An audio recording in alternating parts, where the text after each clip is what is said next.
Glória a Deus, estamos abrindo mais uma vez esse programa para falar da Palavra de Deus, encerrando hoje o capítulo 13 do Evangelho de Lucas. Já é a sexta e última análise que nós fazemos desse mesmo capítulo. Falamos ainda nesse capítulo sobre a mortandade dos galileus e a queda da torre em Siloé. Falamos sobre a parábola da figueira estéril, aquela figueira que não dá frutos e que seria arrancada para que não ocupasse espaço inútil. Falamos da mulher paralítica que foi curada pelo nosso Senhor Jesus Cristo. Falamos das parábolas do grão de mostarda e do fermento, da porta estreita, e hoje nós falamos a respeito de que Jesus é avisado do ódio de Herodes. Olha, a gente precisa fazer uma análise aqui para compreender bem o que é isso. Quem é esse Herodes? Porque são vários Herodes que surgem na história. Como a Bíblia fala apenas de Herodes, dá-nos a entender que é a mesma pessoa. É o mesmo Herodes que aparece em várias fases da vida de Jesus, mas não é verdade. Tem vários Herodes, Herodes pai, Herodes filho, e um deles é o Herodes que mandou matar as crianças quando Jesus nasceu. Ele mandou matar aquelas crianças porque os reis magos anunciaram que iria nascer ali em Belém o rei dos judeus, e ele, como rei, tinha medo de perder o poder. A gente percebe que o poder ele é contagioso, ele é corruptor, porque as pessoas se corrompem quando recebem poder.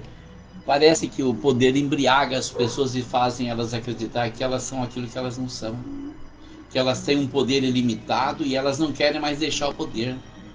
Prova disso a gente vê o que acontece no governo do Brasil hoje, o governo do PT, o STF e tantos outros, como eles perseguem, prendem e até tentam matar as pessoas que são adversárias unicamente para não perder o poder.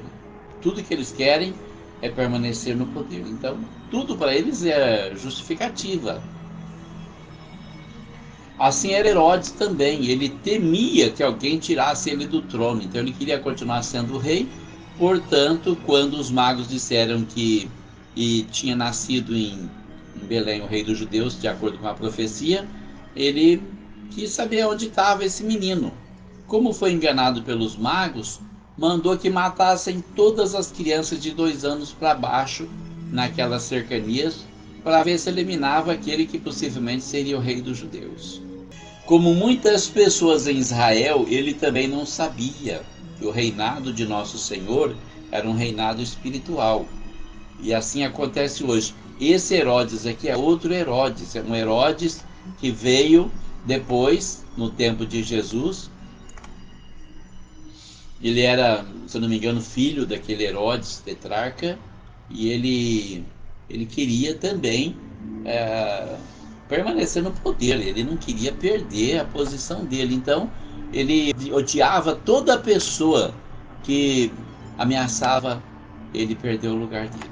Esse Herodes é aquele que mandou prender João Batista. Ele gostava muito de João Batista, ele respeitava João Batista, ele acreditava que João Batista era um profeta de Deus, mas quando João Batista disse para ele que estava vivendo em adultério e era pecado diante de Deus, ele mandou prender João Batista.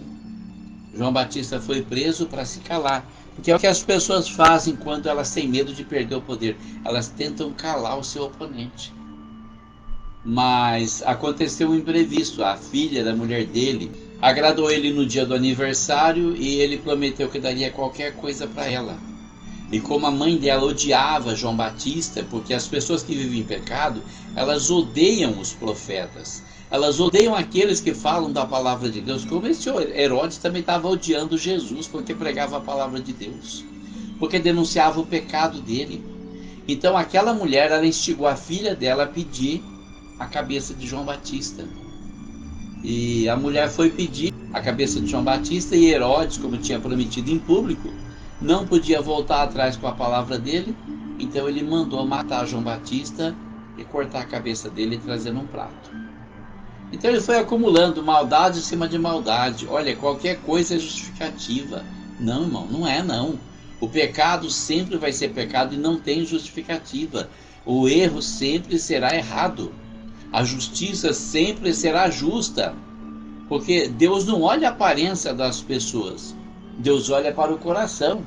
Então, se vai ficar feio para mim como rei voltar atrás com a palavra, porque eu prometi publicamente que lhe daria qualquer coisa, é melhor que fique feio para mim do que eu ter que dar conta diante de Deus da vida de João Batista, um mensageiro de Deus. Mas há pessoas que preferem agradar o mundo, agrada a família, agrada o marido, agrada a esposa, agrada os filhos, agrada os amigos, agrada todo mundo, mas contraria Deus. Nós precisamos aprender a fazer diferente. Eu dou graças a Deus que quando o Senhor me chamou, eu tinha 23 anos. Eu sofri uma grande perseguição no trabalho, na minha família. Fui pisoteado no meu trabalho, as pessoas faziam o que queriam, me xingavam, faziam o que queria para ver se eu desistia. Me colocaram nos piores trabalhos possíveis. Meu pai me expulsou de casa. Eu morava no fundo da casa dele, eu ganhava muito pouco e não tinha condições de pagar aluguel. Então ele disse para mim que era para mim voltar atrás e abandonar essa história de religião. Eu disse, não pai, eu vou seguir Jesus. Ele disse, então você pega tudo que é teu e some no fundo da minha casa, que eu não quero protestante morando no fundo da minha casa. Eu falei, sim senhor, a casa é sua, eu vou embora. E fui, e Deus me sustentou. Então foi difícil, foi complicado, mas eu escolhi agradar a Deus e não o mundo. É o que nós temos que fazer, escolher agradar a Deus. E muitas vezes, quando nós fazemos isso, o mundo inteiro vai cair em cima da gente. Aguenta firme, irmão, vai passar. Minha prova passou.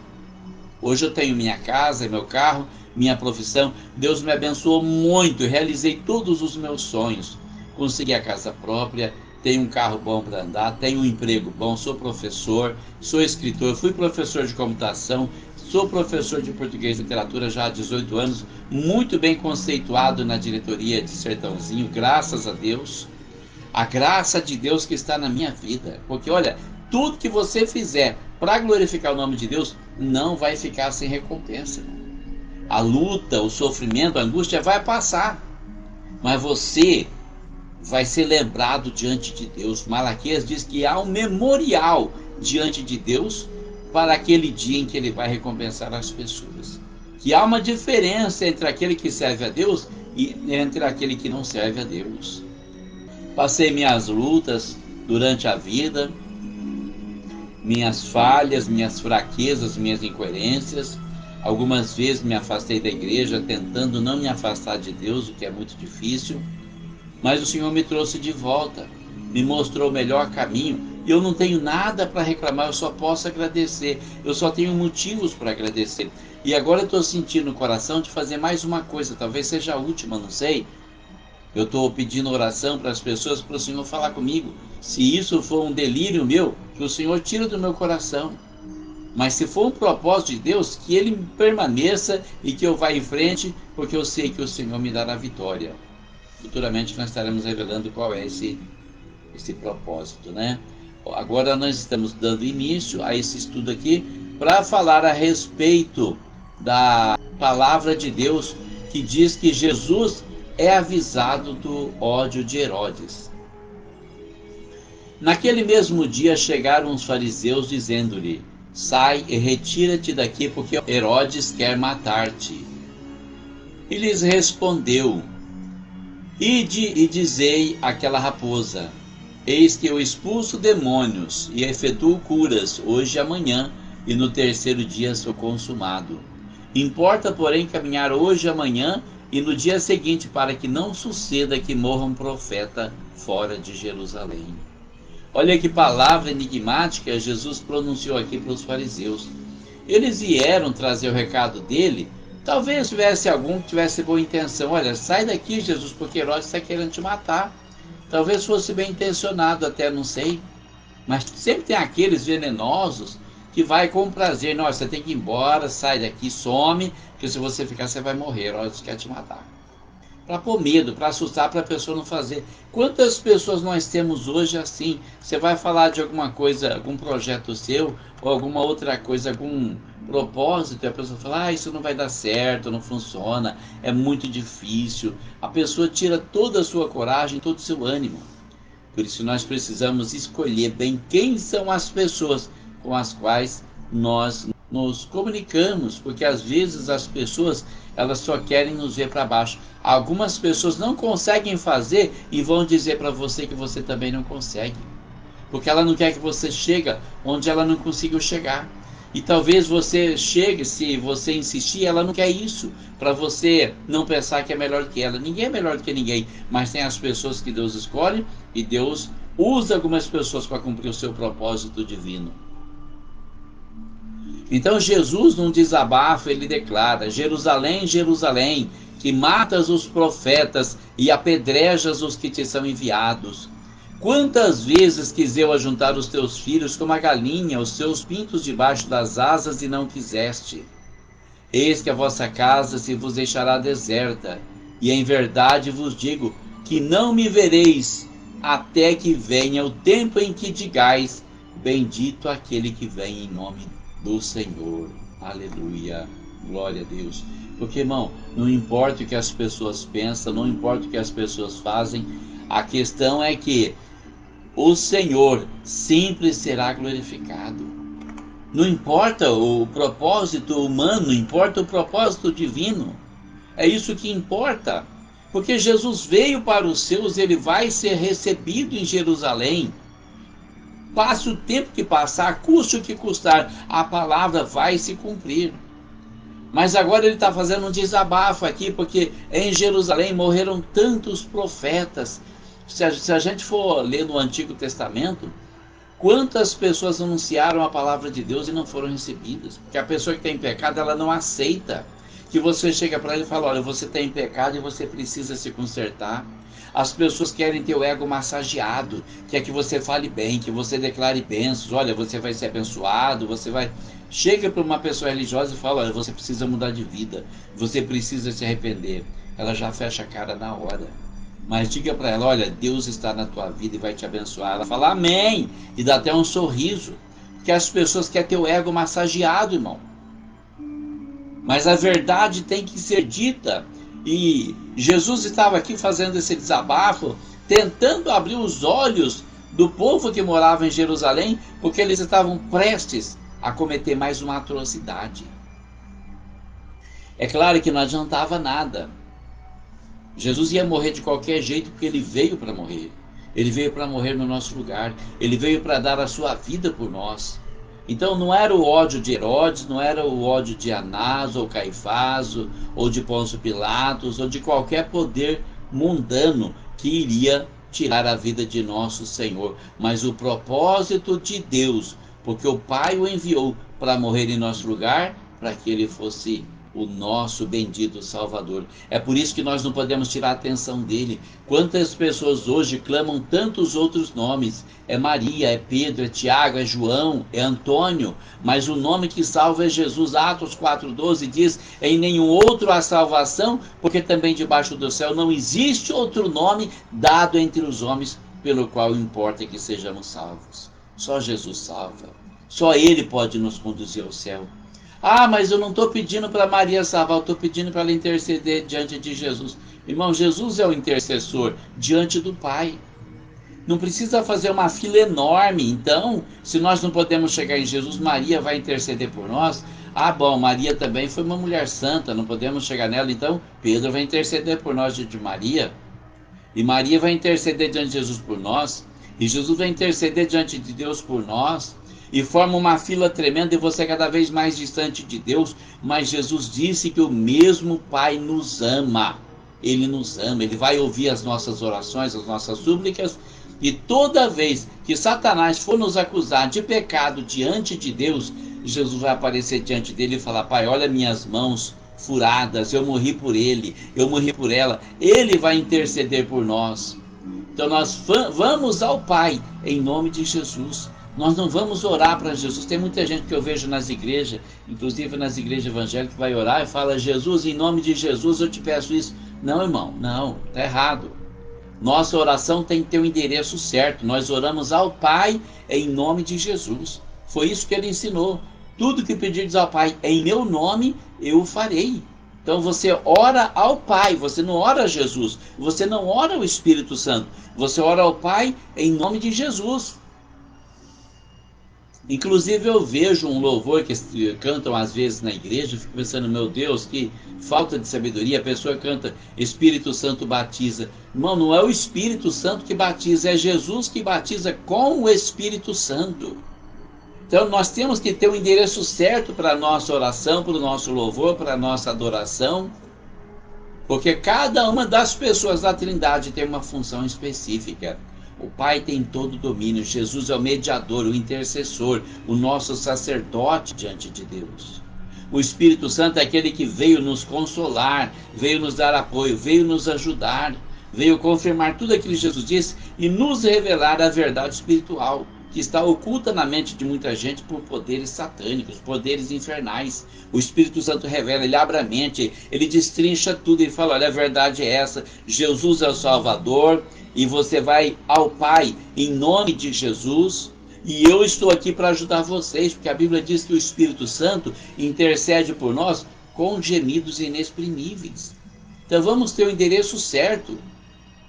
Nossa oração precisa ter o endereço certo. Nós vamos orar ao Pai em nome de Jesus e vai se cumprir. Por isso que muita gente ora muitas vezes, a oração não tem resposta. Você não sabe quem você está seguindo, nem como você está servindo quem você está seguindo. Não sabe a quem se dirige. Eu dirijo a Jesus, em nome de Jesus, faça isso. Não.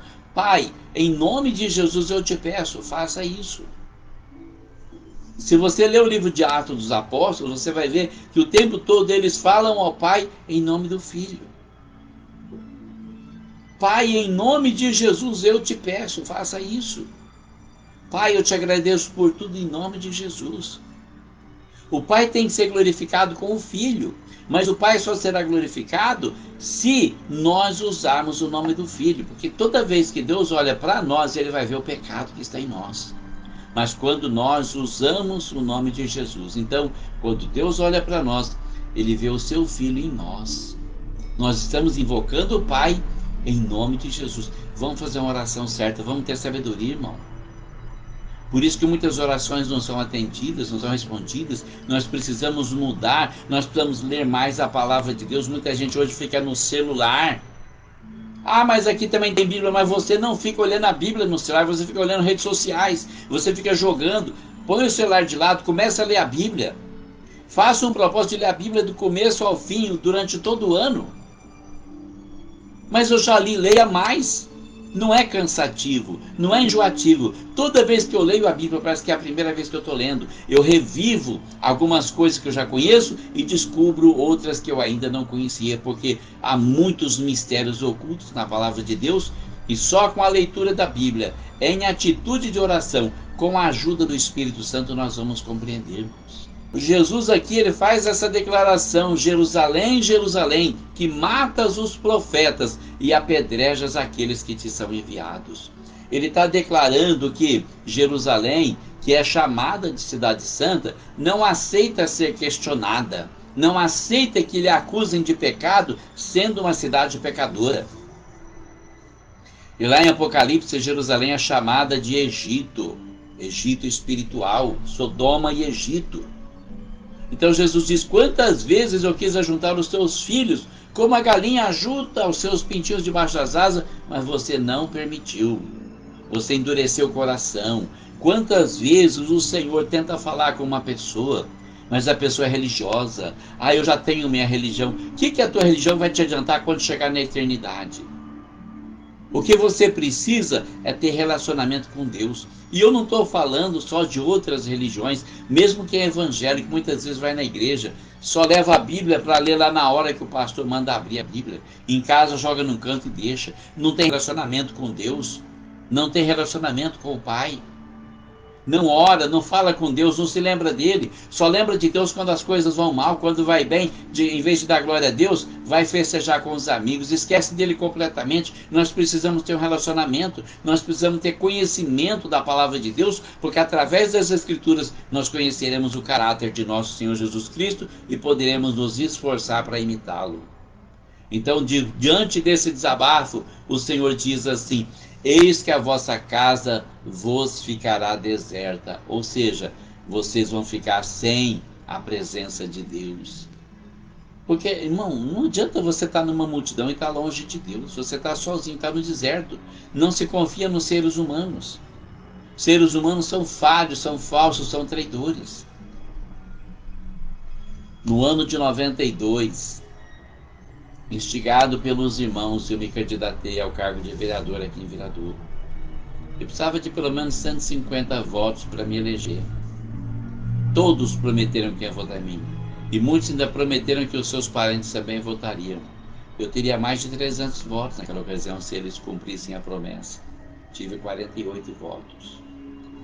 Foi bom? Para mim foi ótimo, porque era um propósito de Deus para me levar de volta para a escola, onde Ele mudaria literalmente a minha vida. Perdi dos irmãos, mas ganhei do Senhor. Foi muito melhor assim. Mas nós não podemos confiar em ninguém.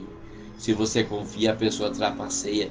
Seres humanos são falhos, são pecaminosos, são traidores. Só podemos confiar verdadeiramente em Deus. É por isso que a nossa esperança tem que estar em Deus. Então Jesus está dizendo: olha, a vossa casa vai ficar deserta. Vocês vão ficar sem assistência de Deus. E mais ainda, Jerusalém vai ser desabitada por muito tempo. E foi. No ano 70 depois de Cristo, o general Tito, general romano, invadiu Jerusalém, destruiu a cidade, destruiu o templo, e os judeus que moravam ali foram dispersos por o mundo inteiro. Voltaram depois da Segunda Guerra Mundial, começaram a voltar para Jerusalém. E ainda estão lutando para reconquistar a cidade de Jerusalém.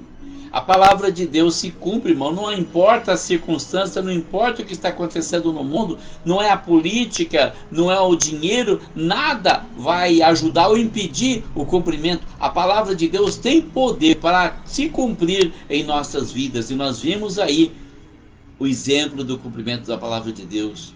E Jesus diz assim: em verdade lhes digo que vocês não me verão mais, até que venha o tempo em que vocês digam: bendito aquele que vem em nome do Senhor.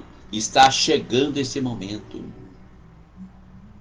Jesus vai voltar, vai arrebatar a sua igreja, vai levar os que são seus para a glória, enquanto esse mundo vai ser deixado nas mãos do anticristo. O que nós vemos hoje do poder demonstrado por Alexandre de Moraes e outros é uma pequena amostra do que vai acontecer no mundo quando o anticristo tomar conta disso aqui. Mas a igreja estará na glória, a igreja estará com o Senhor celebrando a ceia das bodas do Cordeiro durante 7 anos, que são as 7 semanas de Daniel. Depois nós voltaremos com o Senhor quando Israel estiver para ser destruído pelo anticristo, porque vai se rebelar contra ele. E nesse momento, então, o Senhor descerá sobre Jerusalém, sobre o Monte das Oliveiras, e lá eles verão o Senhor, e lá eles dirão: bendito é aquele que vem em nome do Senhor, bendito seja o nosso Senhor Jesus Cristo. Lá eles vão reconhecer que Jesus é o Filho de Deus, e diz a palavra de Deus que eles vão chorar amargamente, porque eles sabem que eles crucificaram e rejeitaram o Filho de Deus. Que nós não caiamos no mesmo pecado de rejeitar o Senhor. Você aí que tem a sua religião, não importa se você é católico, se é espírita, se é da Umbanda, você precisa aceitar Jesus. Você precisa desenvolver um relacionamento pessoal com Jesus. É a única forma de você não cair nas mãos do anticristo. Todas as profecias já se cumpriram. Só falta agora o grande arrebatamento da igreja, descrito lá em 1 Tessalonicenses capítulo 4, verso 13 em diante. Vai acontecer muito em breve e nós iremos para o Senhor. Se você abrir o seu coração e aceitar Jesus, você pode ser arrebatado conosco e ir para a vida eterna. Vou deixar essa palavra aqui, porque não é muito que nós temos que dizer aqui, mas que Deus ilumine a sua mente, seu coração, que o Senhor fale melhor, que você passe a ter entendimento, o entendimento que você não tinha da palavra de Deus. Eu quero pedir aos irmãos que estão conosco que orem por mim, por minha família, que orem pelo meu filho George, porque ele tem um problema no pâncreas e na coluna. Também peço oração pelo pastor Lorival, que está conosco ali, que também tem um problema no pâncreas e na coluna. Para o Senhor lhe dar saúde, vigor e disposição para continuar liderando o trabalho em Morragudo. E também para que o Senhor lhe dê sabedoria para lidar com todas as situações mais difíceis que possam surgir. Estou orando por vocês todos os dias, meu caderninho verde está aqui em cima.